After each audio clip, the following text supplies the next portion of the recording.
जय हिंद all my dear students. आपका स्वागत है और मैं आशा करता हूं कि आपको बहुत सारी मतलब स्टडी का मटेरियल मिल रहा होगा। जो भी मैं कोशिश कर सकता हूं आप लोगों के लिए मैं कर रहा हूं।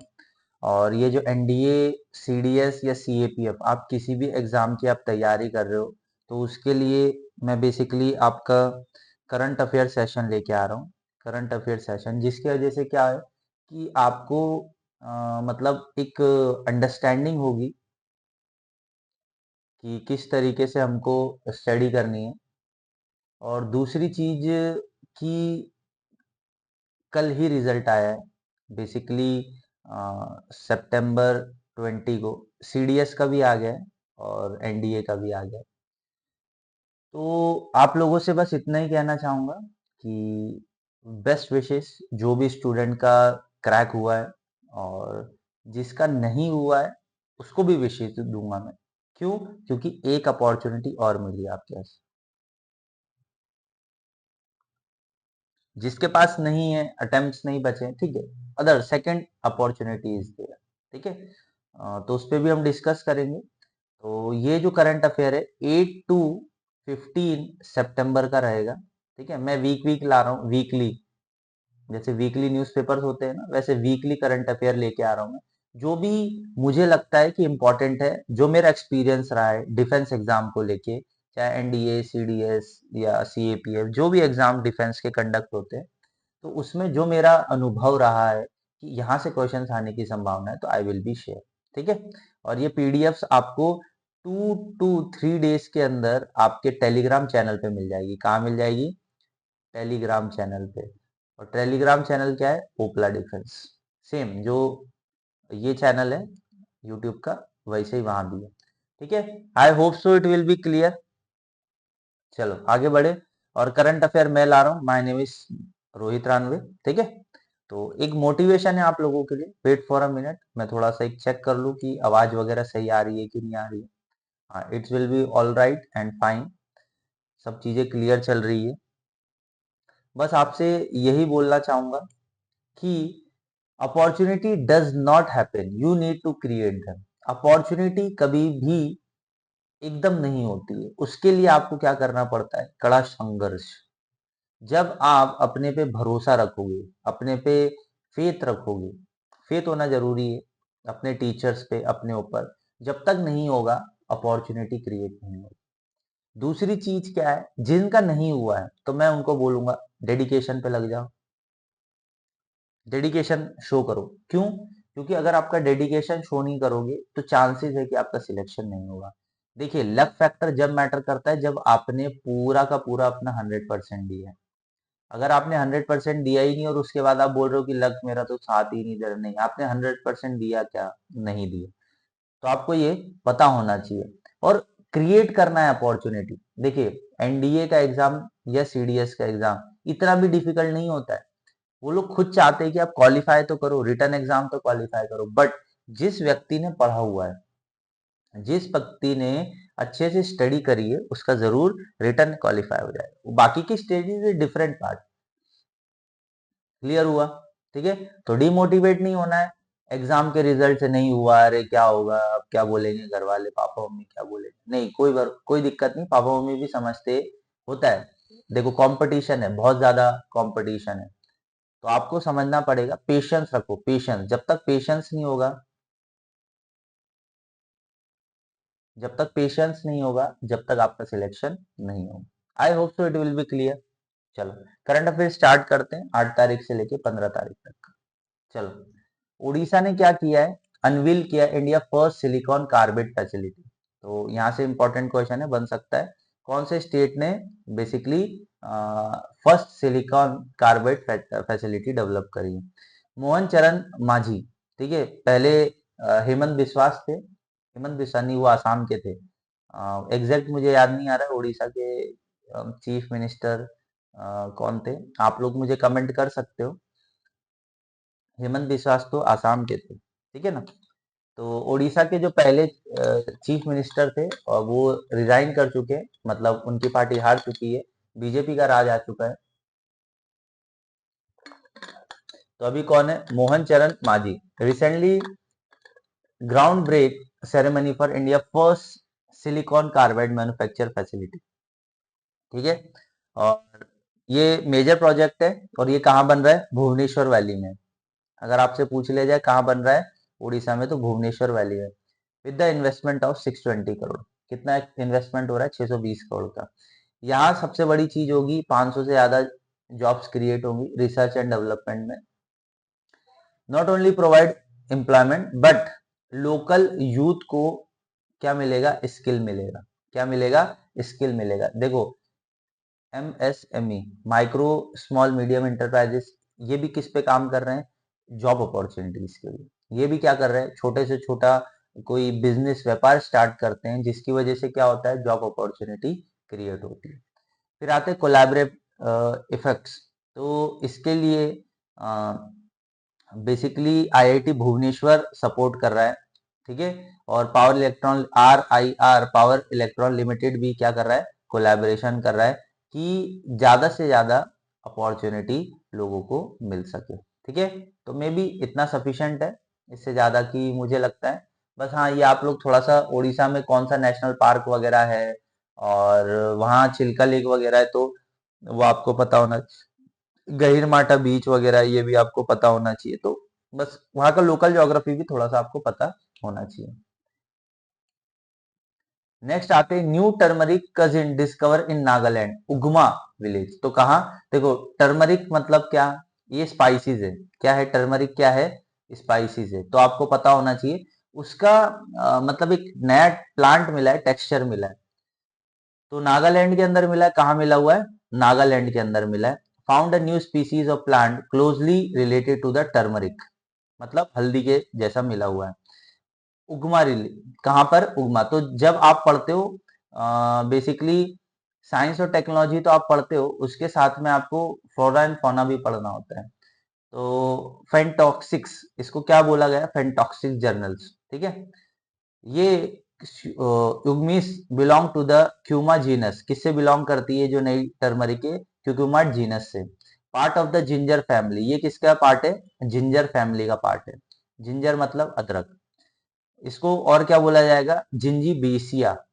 तो इतना सब आपसे नहीं पूछा जाएगा। और टर्मरिक को क्या बोला गया है? कुरकुरी लौंगा। ठीक है, और ये देखो, ये थोड़ा सा आईएएस वाला फॉन्ट आ गया, या तो इसमें सीएपीएफ में ज्यादा पूछ सकता है। ठीक है ना, तो आप लोग थोड़ा सा अवेयर रहिए। एनडीए में नहीं पूछेगा, बट देखिए क्या होता है, पढ़ना तो आपको पड़ता है, पूछ दे किसी और तरीके से तो। ठीक है, येलो फ्लावर्स आते हैं इसके अंदर। किस तरीके के फ्लावर्स आते हैं? येलो फ्लावर्स आपको देखने को मिलेंगे। The plant could be garden और ground cover, it is a vibrant flower may also be the decorative flower arrangement. तो इसके जो फ्लावर्स होते हैं वो डेकोरेटिव भी होते हैं। ठीक है, देखो आप आपको क्या याद रखना है? Geographical location. देखो यहाँ कौन सी ट्राइब रहती है? नागा ट्राइब। इनका खुद का कल्चर है। दूसरी चीज है, नागालैंड जो है वो हमारा ईस्टर्न पार्ट है, मतलब अरुणाचल प्रदेश के नीचे आता है नागालैंड। ठीक है, तो ये भी आपको थोड़ा सा एक आइडिया रहना चाहिए। और यहाँ कौन से माउंटेन्स रेंजेस है ये आप मुझे कमेंट करो, और नेशनल पार्क कौन सा है यहाँ। ठीक है, तो जिससे कि क्या होगा, आपका एक रिवाइज हो जाएगा। दूसरा, अफ्रीकन अर्बन फोरम 2024 अदिस अबाबा के अंदर हुआ है। तो ये अफ्रीका अर्बन फोरम क्यों है? देखिए, अर्बनाइजेशन जरूरी है अफ्रीका में, क्योंकि जिससे क्या होगा? डेवलपमेंट होगा। तो ये कब हुआ था? Rapid urbanisation happen across the Africa. ये 4 से लेके 6 सितंबर 2024 के बीच में हुआ था। The growth of city describe the irreversible trend, meaning can not be stop and must be manage carefully. देखिए क्या होता है, कोई भी आप सिटी बनाते हो, तो सिटी बनाने के लिए चैलेंजेस भी होते हैं। चैलेंजेस क्या होंगे? चैलेंजेस सबसे बड़ा क्या होता है कि आपको जब डेवलप करना है तो बायोडायवर्सिटी को हैम्पर होता ही होता है। आप कुछ भी कर लो, जैसे कि गोवा से मुंबई ये जो हाईवे बन रहा है, तो ये रत्नागिरी होके जा रहा है। तो रत्नागिरी जब होके जाएगा तो वहाँ फॉरेस्ट जो है वो इम्पैक्ट करेगा। ठीक है, the forum for together made different people including government official, city planner, expert to discuss create cities environment friendly, social fair and economically strong हमको देखने को मिलेगा। ठीक है, तो सिटीज क्या होती है? एक तो सोशल फेयर होता है, इकोनॉमिक स्ट्रांग होती है, तो इस पे हम लोगों को काम करना है। दूसरी चीज क्या है, अर्बन प्लानिंग्स। देखिए अर्बन प्लानिंग्स हम लोग भी अभी भी जूझ रहे हैं अर्बन प्लानिंग से। कैसे, देखिए अगर अर्बन प्लानिंग्स आप ढंग से नहीं करोगे तो आपका ड्रेनेज सिस्टम अच्छा नहीं होगा। क्या नहीं होगा, ड्रेनेज सिस्टम। और जब ड्रेनेज सिस्टम अच्छा नहीं होगा तो जाहिर सी बात है फ्लड्स आने की संभावना है। थोड़ी सी भी बरसात हुई है तो उसमें क्या होता है, फ्लड लाइक संभावना बन जाती है। Could face problem like lack of housing, poor infrastructure. ये वही सब बात है, हाउसिंग का प्रॉब्लम, पुअर। जितनी जितनी पॉपुलेशन बढ़ती जाएगी, जैसे मेट्रो सिटीज में देखो हाउसिंग का बहुत बड़ा इशू है, हर कोई अफोर्ड नहीं कर सकता भाड़ा। सोशल अनइक्वलिटी देखने को मिलता है। और infrastructure like roads, water supply, electricity, तो ये सब भी प्रॉब्लम्स हम लोगों को देखने को मिल रही है। तो ये अफ्रीका अर्बन फोरम 2024 जो अदिस अबाबा के अंदर हुआ है, तो वहां क्या देखने को मिला है, ये सब डिस्कशन हुआ है। तो ये हमारे लिए भी इंपॉर्टेंट होता है।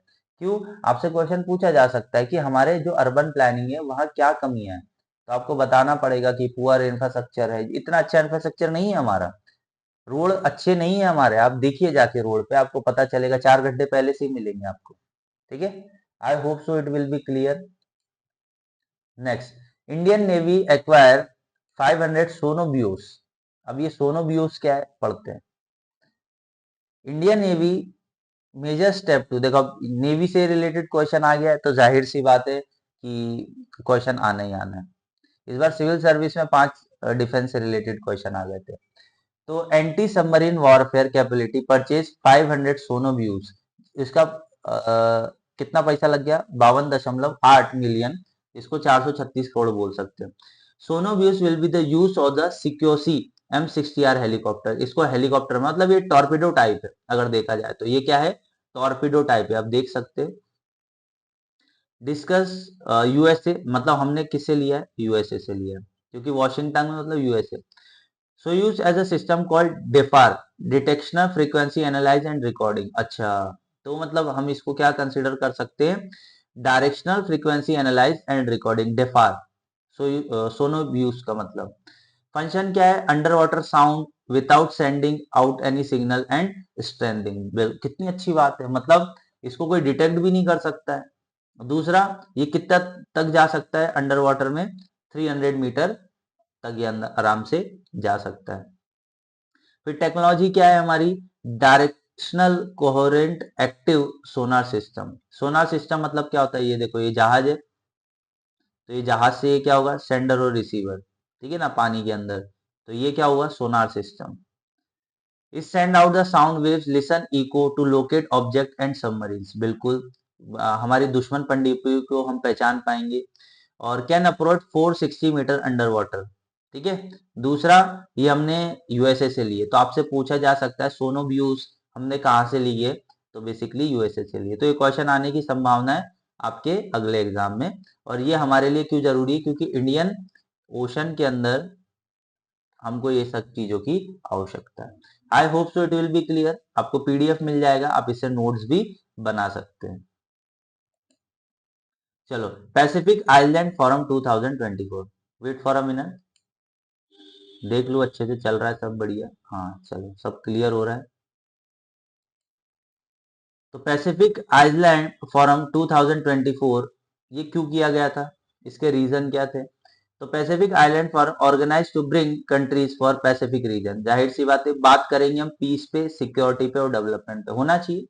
पैसिफिक आइलैंड नेशन मतलब जो छोटे छोटे टापू होते हैं ना, जैसे कि Australia, Cook Island, Federation of Micronesia, Fiji, French Polynesia, Kiribati, New Caledonia, New Zealand, Niue, Palau और रिपब्लिक ऑफ मार्शल आइलैंड, मतलब इस तरीके की काफी सारे जो कंट्रीज है वो क्या होते हैं, इकट्ठा होते हैं जो पैसिफिक ओशन में। और वो किसकी बात करते हैं, पीस की, शांति की, क्योंकि छोटे नेशन है, डिफेंस फोर्सेस ज्यादा है नहीं, और कहीं ना कहीं क्या है, इनको डर रहता है कि बड़ी कंट्री अटैक ना कर।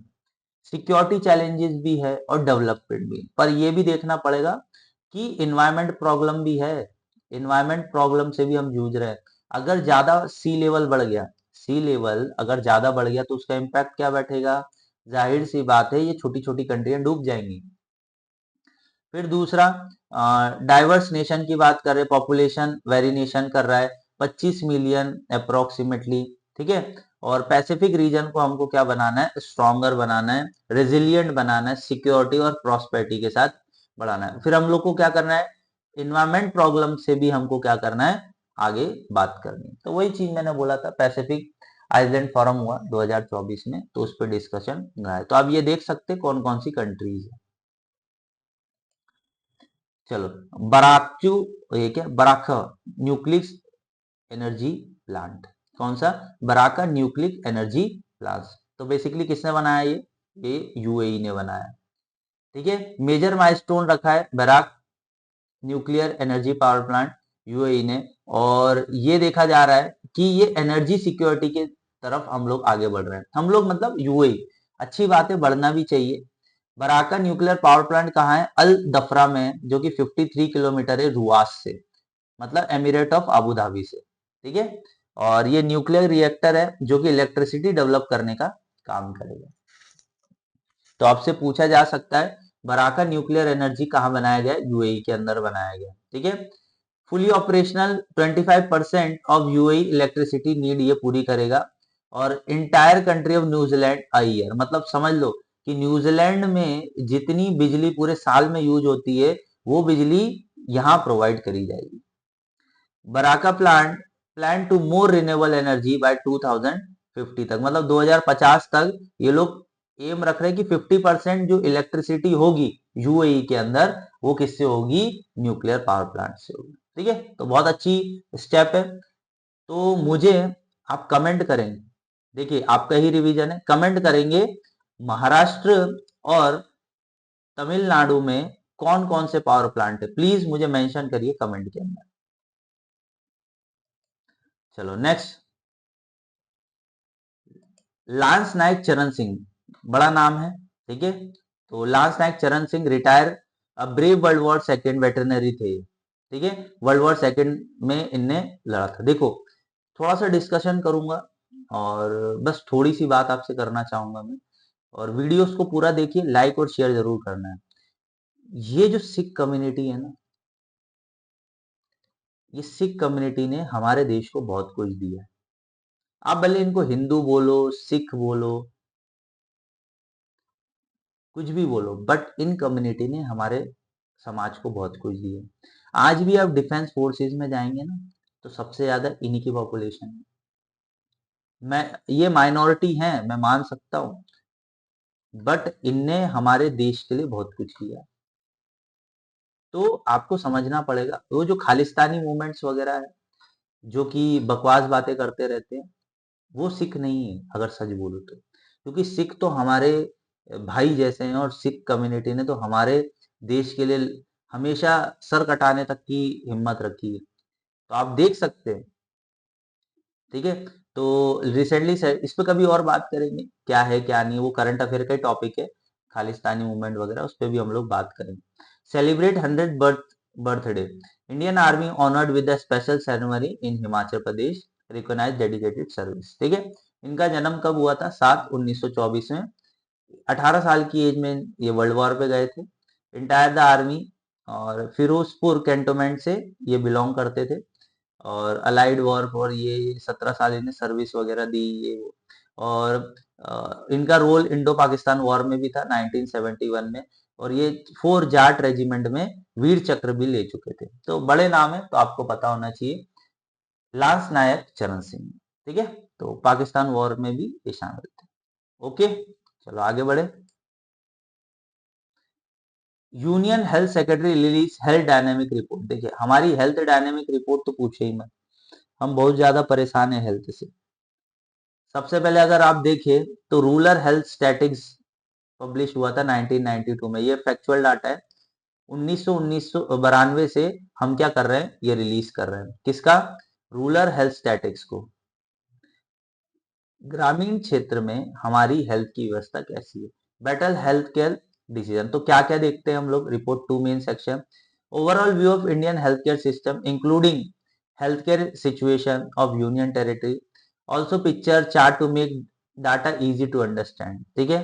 फिर हम क्या देखते हैं, decide to divide into 9 sections, it cover important data like number of health facilities, health care force and other indicators. ठीक है, तो 2023 तक में हमारे पास क्या डाटा है?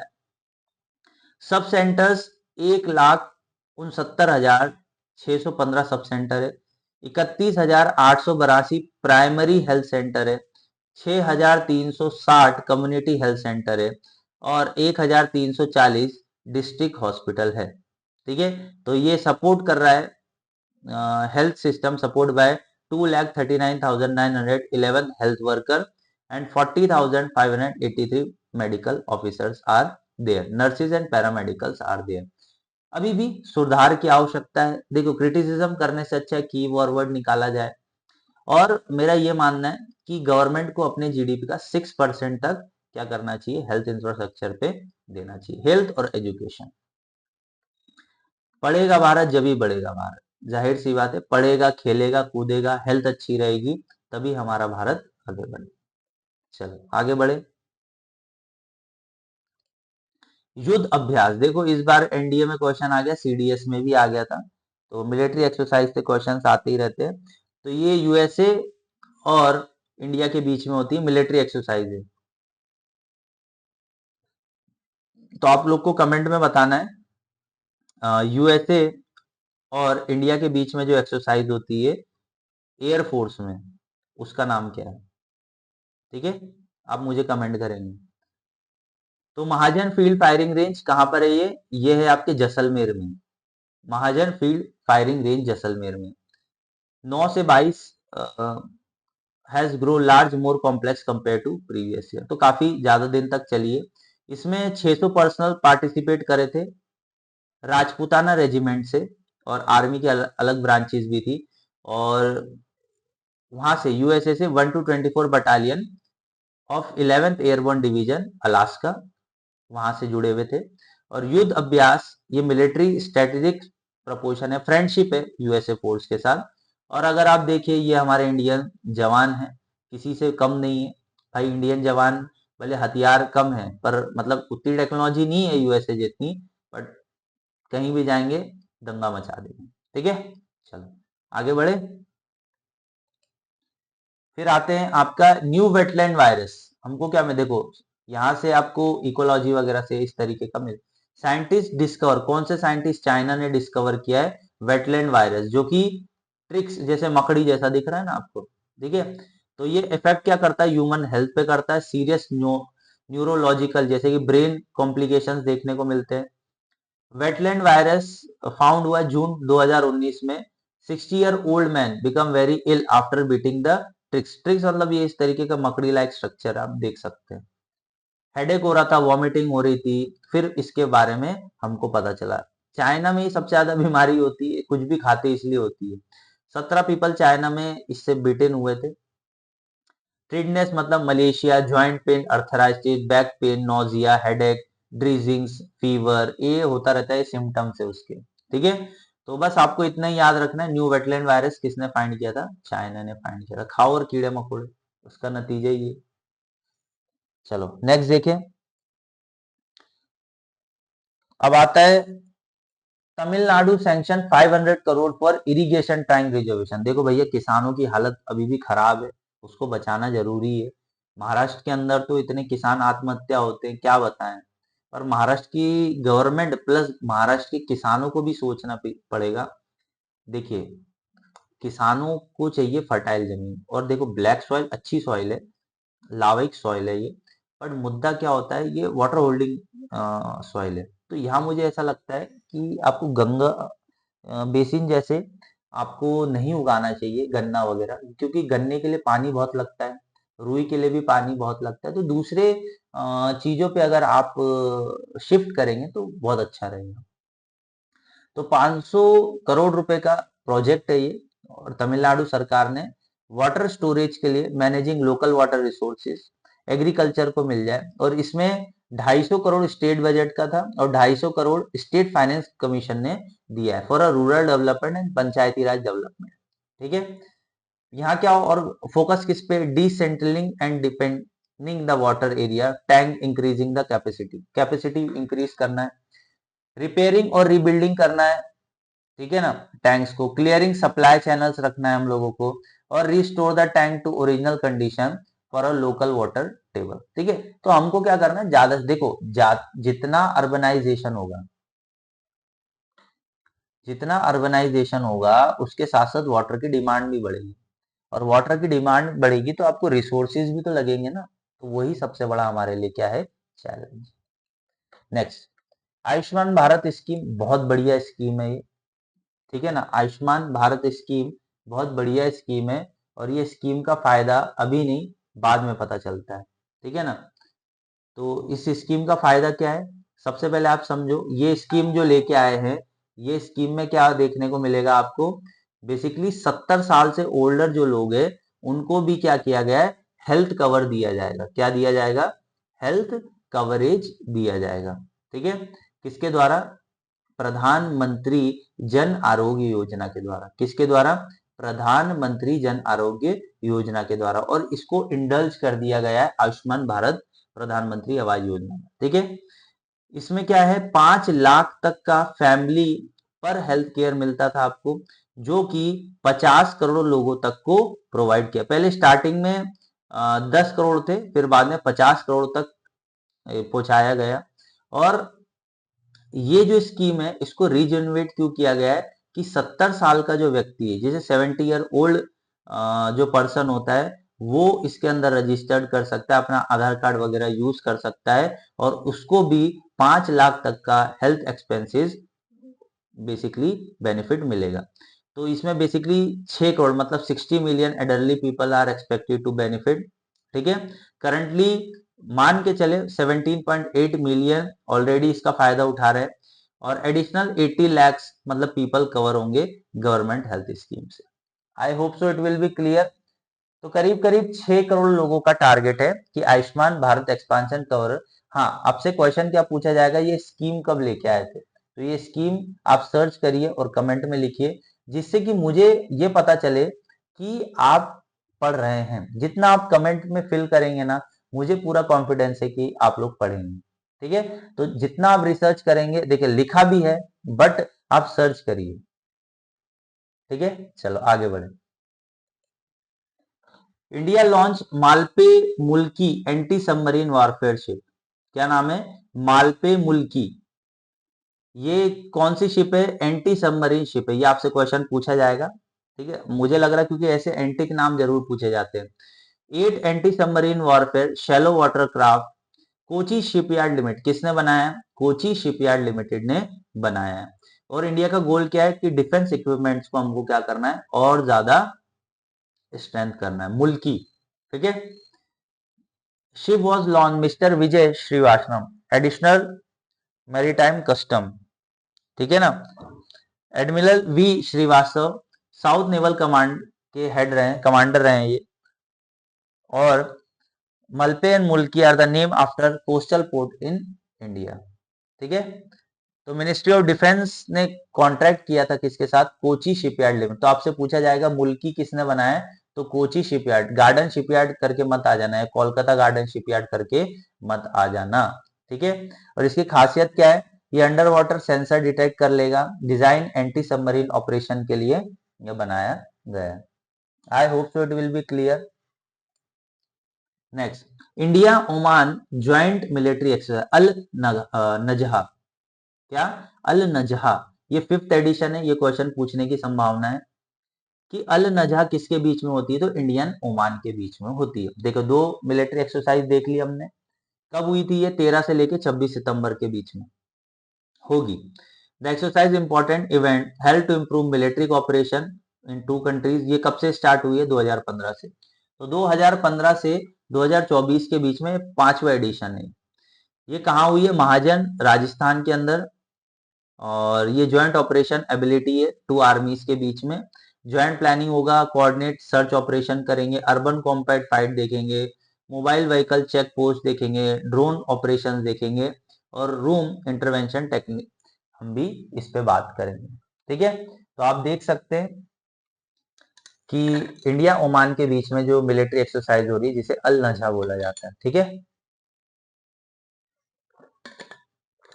तो आपको ये पता होना चाहिए जब आपका अप्रैल में एग्जाम होगा तो उस पर हम लोग क्या करेंगे, डिस्कस करेंगे। डीआरडीओ ने India navy successfully test VLSRSAM missile, तो इसका फुल फॉर्म भी देखेंगे क्या है क्या नहीं है। तो डीआरडीओ ने इंडियन नेवी के लिए सक्सेसफुली टेस्ट फायर कर दिए क्या, vertically launch short range surface to air missile, जिसे VLSRAM बोल रहे हैं, ठीक है। और कहां से करी, चांदीपुर उड़ीसा से, ठीक है। इंटीग्रेटेड टेस्ट रेंज है, वहां से करी। तो किसने करी है, आपसे फिर पूछा जाएगा, डीआरडीओ ने करा हुआ है। Verticular launch and accurate high altitude aerial target को अचीव किया जाएगा इससे।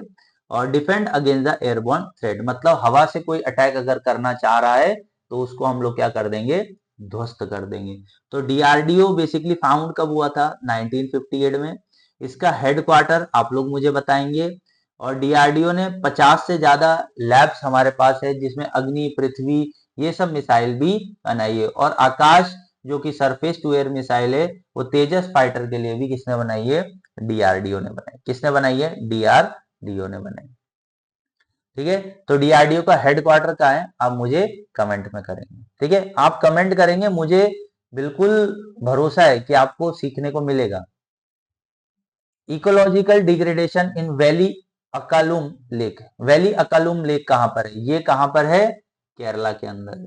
तो ये आपको पता होना चाहिए। देखो, केरला के लिए सबसे बड़ा इंपॉर्टेंट चैलेंज क्या होता है, हर साल बाढ़, फ्लड। क्यों, क्योंकि देखो वहां क्या हुआ, इंफ्रास्ट्रक्चर तो बन गया, बट सबसे बड़ी चीज क्या हो गई कि वहां बनने के बाद हमने क्या देखा है कि जो पानी है वो सिटीज के अंदर जम जाता है। तो वैली अकालू लेक क्या है, फ्रेश वाटर लेक है, केरला के अंदर, ठीक है। 20 एकड़ में फैला हुआ है देखा जाए तो। और ये सीनिक व्यू के लिए जाना जाता है। और ये देख सकते हैं कितना खूबसूरत व्यू आपको देखने को मिलेगा। और यहाँ न्यूट्रिशन फूड चेन्स अवेलेबल होती, फूड वेब्स इससे जुड़ी हुई है। तो हमको वैली अकालू लेक कहाँ है पूछा जाए तो केरला के अंदर, वैली अकालुम lake. I hope so it will be clear. अगर आपको कोई और डाटा चाहिए, और हाँ, ये आपको पता होना चाहिए, पेन्नियार रिवर और पंबन शोला रिवर ये सब केरला के अंदर है। और साइलेंट वैली नेशनल पार्क वगैरह ये आपको देखने को मिल जाएगा, पेरियार नेशनल पार्क आपको देखने को मिल जाएगा। तो आप भी थोड़ा सा रिसर्च करें, बाकी तो माउंटेन्स वगैरह आपको देखना होता है। India second largest butterfly species discover इन तमिलनाडु, तो ये आपसे पूछा जा सकता है कि इंडिया की सेकंड लार्जेस्ट बटरफ्लाई स्पीसीज कहाँ मिली है, तो तमिलनाडु के अंदर मिली है, ठीक है। Southern breed one recently spotted the satellite campus of American college of Madurai, Tamil Nadu के अंदर। और ये हमको बहुत अच्छा वो मिला। विंग स्पिन कितना है इसका, 190 मिलीमीटर का, ठीक है।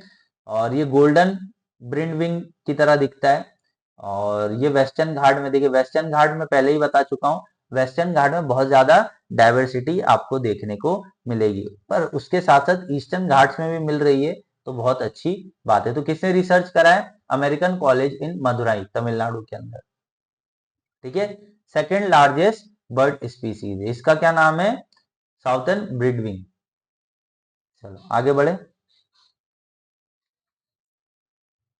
यूनियन मिनिस्टर लॉन्च रंगीन मछली ऐप, ठीक है। रंगीन मछली ऐप ये क्यों लॉन्च किया है, किसने किया है, प्रधानमंत्री मत्स्य संपदा योजना, ये स्कीम कब लॉन्च करी थी, आप मुझे कमेंट करो, यहां से क्वेश्चन आने की संभावना है। तो यूनियन मिनिस्टर श्री राजीव रंजन सिंह, ठीक है ना, तो रंगीन मछली ऐप रिलीज करा है। और क्यों करा गया है, to help fish farming aquaculture growth in the country, ठीक है। इससे क्या होगा, मल्टी इंग्वल इंफॉर्मेशन मिलेगी आपको 8 इंडियन लैंग्वेज के अंदर, पहली तो कि मछली पालन कैसे करना होता है, दूसरा एक्वेरियम शॉप आपको आसानी से मिलेगा ढूंढने को, और एजुकेशन मॉड्यूल्स देखने को मिलेगा, मतलब आपको वहां सीखने को मिलेगा कि मछली पालन वगैरह कैसे किया जा सकता है। और जॉब्स भी आप क्या कर सकते हो, फाइंड कर सकते हो, ठीक है। तो आई hope so it will be clear कि रंगीन मछली ऐप कहाँ किसने लॉन्च किया है, ठीक है। Next, ozone pollution hurts tropical forest growth, बिल्कुल सबसे बड़ी चीज। मैं हमेशा एनवायरनमेंट का एक टॉपिक रखता हूँ और इस पे बात भी करेंगे। देखिए, ओजोन जो लेयर है हमारी, उस पे सबसे ज्यादा खतरा क्या है? CFCs का, क्लोरोफ्लोरोकार्बन का। तो हमें जो क्लाइमेट चेंज देखने को मिल रहा है ना, सबसे बड़ा चैलेंज हमारा यही है। और इंडिया में क्या है? इंडिया का टारगेट है 2070 तक हम कार्बन न्यूट्रल हो जाएंगे, ठीक है। बट देखिए 2070 तो बहुत दूर है। दूसरी चीज है, समर के अंदर जो ट्रॉपिकल फॉरेस्ट होते हैं, मतलब जो हरे भरे पत्ते होते हैं, वो भी सूखने लगते हैं, क्योंकि मेजर ग्रीन हाउस गैसेस क्या कर रही है? बहुत ज्यादा इफेक्ट कर रही है। तो आज आप देखते हो उत्तराखंड के, मध्य प्रदेश के, महाराष्ट्र के जंगलों में आग लगती रहती है कंटिन्यूसली। क्यों लग रही है? बिकॉज इसका इम्पैक्ट हो रहा है ओजोन का, क्योंकि हीट बढ़ते जा रही है। पुणे के अंदर आज से 10 साल पहले टेम्परेचर होता था 35 डिग्री सेल्सियस गर्मी में, आज होता है 40 डिग्री सेल्सियस। 5 डिग्री से तापमान बढ़ गया, नॉर्मल टेम्परेचर। इसकी वजह से क्या होता है? इकोसिस्टम खराब होता है। और जब इकोसिस्टम खराब होता है तो सबसे बड़ा चैलेंज हमारे सामने क्या है? कि ओजोन डिप्लीशन को हमको बचाना होगा। आई hope so it will be clear. आप थोड़ा सा पढ़ेंगे तो मैंने डाटा वगैरह तो आप लोग के लिए रख दिया है, थोड़ा सा स्टडी करिए। चलो आगे देखें। पोर्ट ब्लेयर को रीनेम किया गया है श्री विजयपुरम के नाम से। किसके नाम से? श्री विजयपुरम के नाम से पोर्ट ब्लेयर को रीनेम किया गया। तो part of the prime minister Narendra Modi, colonial era का जो नाम था वो उसको हटाया गया है, और इंडियन फ्रीडम स्ट्रगल हिस्ट्री में से नाम चुना गया है चोला डायनेसिटी से, जिसका क्या नाम है? विजयपुरम, ठीक है। और पोर्ट ब्लेयर और अंडमान आइलैंड बेसिकली 17वीं शताब्दी में हमको पता चला। Port Cornwallis name at the commander William Cornwallis, उनने इसको फाइंड किया था। और यहाँ सेलुलर जेल भी बनाई गई थी 1906 के अंदर, और काला पानी की सजा इसी को बोला जाता था। हमारे काफी सारे फ्रीडम फाइटर को यहाँ रखा था, जैसे कि वीर सावरकर वगैरह को भी रखा था, ठीक है ना, अरविंदो घोष वगैरह को भी रखा था। तो Chola empire Rajendra first 11th century Srivijaya empire, इस वजह से श्री विजयपुरम इसका नाम रखा गया, ठीक है। तो देखो ये थोड़ी सी पब्लिसिटी भी है, और ये भी बोला जाएगा कि अच्छा है, चोला डायनेसिटी के बारे में लोग जानेंगे। और जो चोला राजा थे पुन्नियन सेल्वन वन, जिसे हम बोलते हैं राजा राजा वन, उनके बारे में भी थोड़ा सा लोग स्टडी करेंगे। I hope so it will be clear कि पोर्ट ब्लेयर का नाम क्या हो गया? Shri Vijayapuram. Next, BRICS literature forum हुआ 2024 में। तो ये हुआ था कजान, रशिया के अंदर हुआ था। कहाँ हुआ था? कजान, रशिया के अंदर। तो ये क्वेश्चन आएगा, डैम श्योर आएगा, लिख लो, नोट बनाना है, जो करना है कर लो। कजान, रशिया में हुआ था। और कजान में मिस्टर इलुस मिस्टिन टुगेदर इंपॉर्टेंट लिटरेसी फिगर। और ब्रिक्स में कौन कौन से नेशन है? ब्राजील, रशिया, इंडिया, चाइना और South Africa. World literature new reality हमको देखना है, और लिटरेचर पे हमें काम करना है, राइटिंग्स पे काम करना है, और यही हमारा मोटिव भी होना चाहिए, ठीक है। India will represent the forum of Shri Madhav Kaushik, ठीक है, जो कि प्रेसिडेंट ऑफ साहित्य academy, and D.K. Srinivasan Rao, secretary of साहित्य अकेडमी, ठीक है। इन दोनों ने इंडिया की तरफ से रिप्रेजेंटेशन दिया था। इंडिया के जो लिटरेचर है, जैसे मिर्च कटिका हो गया, शूद्रक की, तो ये सब जो किताबें हैं, ठीक है ना, मिलिंद पानु हो गया, तो ये सब जो किताबें हैं हमारे लिए बहुत ज्यादा इंपॉर्टेंट है, ठीक है। तो ये हमारी लिटरेचर है। FG Avengi Evdura, further Indian author, Dr. K. Srinivasan spoke about the river-based culture, Ganga, Volga, इनके बारे में भी हम लोग ने बात किया। जैसे ब्रह्मोस, ब्रह्म एंड मोस, मॉस्को रिवर, ब्रह्मोस, तो हमारा कोलैबोरेशन भी रहा है। तो ये भी कहीं ना कहीं हमारे यहाँ देखने को मिलता है, इंडिया और रशिया के बीच का कोलैबोरेशन। आई होप सो आपको पता चल गया होगा क्या क्या था पॉइंट, और आप थोड़ा सा देखिए, समझ में आ जाए। डीआरडीओ कंडक्ट सक्सेसफुली ट्रायल, किसका? लाइट टैंक जोरावर, ठीक है। तो डीआरडीओ ने टेस्ट किया है जोरावर लाइट टैंक, मतलब हल्का टैंक है, कहीं भी इजीली हाई एल्टीट्यूड एरिया पे ले जा सकता है। चाइना को डराना वराना हो तो हम देख लेंगे इससे। Combat vehicle research development establish, Larsen Toubro, ये आपको पता होना चाहिए। डीआरडीओ ने किसके साथ कोलैबोरेशन किया है? लार्सन ट्यूब्रो के साथ। और Zorawar involve the participation many companies, micro small medium enterprises का भी हाथ रहा है, और कुछ फॉरेन सप्लायर्स का भी हाथ रहा है। और हम लोग इसको बेसिकली लद्दाख और तिब्बत वाले एरिया में भी डेवलप करेंगे, जिससे कि हमारा क्या हो सके, सिंबॉलिक हो जाए। जोरावर काफी बड़ा, जोरावर सिंह टैम इसलिए नाम रखा है, ये डोगरा जर्नल थे 19th सेंचुरी के, ये भी आपको पता होना चाहिए। और मिलिट्री कैंपेन लद्दाख और तिब्बत में हुआ था, और जोरावर सिंह का बहुत बड़ा नाम था, इस वजह से उनका ये नाम रखा गया। ठीक है, I hope so it will be clear. आपसे दो क्वेश्चन पूछेगा, डीआरडीओ के साथ किसने कोलैबोरेशन किया है, तो लार्सन एंड टूब्रो लिमिटेड ने किया। ठीक है, नेक्स्ट, इंडिया लॉन्च पीएम ई ड्राइवर स्कीम, ये भी बहुत बड़ा अचीवमेंट है। देखिए हम लोग क्या कर रहे हैं कि मैंने आपको पहले ही बोला, कार्बन न्यूट्रल तो हम 2070 तक होने वाले हैं, पर हमारा टारगेट है 30% व्हीकल हम 2030 तक क्या करेंगे, ईवी से चलाएंगे। 30 क्या 50% का टारगेट है, 30 to 50% का टारगेट है। ठीक है, दूसरी चीज क्या है, ये फेम स्कीम के अंदर आता है। ठीक है, फेम स्कीम आपको पता होना चाहिए, और इसका फेम स्कीम स्टार्ट कब हुई थी, ये आपको कमेंट में लिखना है। ठीक है, आप क्वेश्चन को सीक्वेंस वाइज लिखेंगे, जिससे कि मुझे आसानी होगी। Four wheeler like electric car, ये आपको देखने को मिलेगी, electric scooter, bikes, auto rickshaw, ये सब इलेक्ट्रिक पे कन्वर्ट किया जाएगा, और 10,900 करोड़ रुपए इस प्रोग्राम को दिए जाएंगे। Electric two wheeler, three wheeler, electric truck, बस, एम्बुलेंस, ये सब हमको करना है, और नेटवर्क बनाना है 88,500 इलेक्ट्रिक व्हीकल चार्जिंग स्टेशन का। तो ये बड़ा अचीवमेंट हम लोग करना चाहते हैं, बट अभी उसको टाइम लगेगा। पीएम ई ड्राइव स्कीम, ठीक है, फेम स्कीम के अंडर ये लाया गया था।